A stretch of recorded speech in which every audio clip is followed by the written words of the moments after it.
Estonia's Ministry of Defense has published a map showing 3 Russian MiG-31 jets crossing into its airspace from east to west over the Gulf of Finland.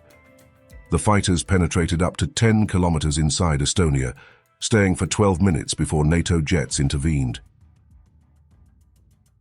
The jets had no flight plans, transponders switched off, and no radio contact with air traffic control.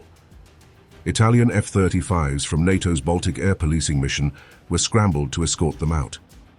Tallinn summoned the Russian charge d'affaires and handed over a protest note.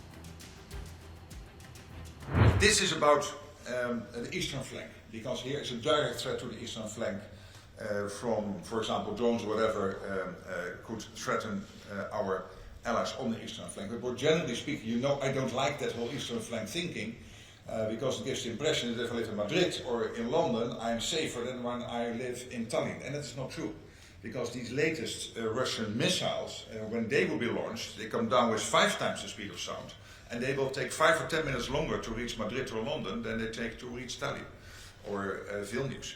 So in that sense, let's agree that within this alliance of 32 countries, we all live on the eastern flank. Estonia's Defense Minister Hanno Pevkur announced consultations under Article 4 of the NATO Treaty, a mechanism invoked when any member feels its security is threatened. NATO's North Atlantic Council is now preparing to meet early next week. Moscow insists no violation occurred. The Russian Defense Ministry says the MiG-31s were flying from Karelia to Kaliningrad in accordance with international aviation rules, staying over neutral Baltic waters, 3 kilometers from Vaindloo Island. Russia says objective control footage proves it. European leaders reacted sharply. EU Foreign Policy Chief Kajakallas called it a dangerous provocation, warning, "Weakness invites Russia to do more." US President Donald Trump told reporters, "I don't love it. Could be big trouble." In Warsaw, Polish PM Donald Tusk confirmed 10 NATO allies have joined the new Eastern Guardian coalition to reinforce the alliance's eastern flank.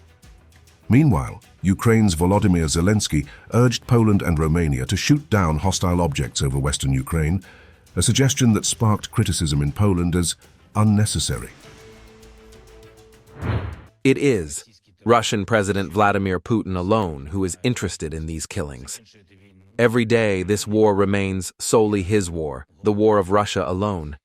And we expect the world to draw conclusions from this, especially after the drone incursion into Poland, a country that is extremely important for the security of all of Europe, a country that so highly respects America and President Trump.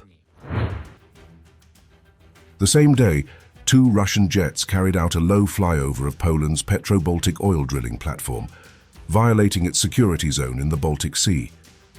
Though no airspace was breached, Poland warned of rising risks. Analysts say the incidents form a pattern of Russian probing meant to stretch NATO's defenses and distract from Ukraine.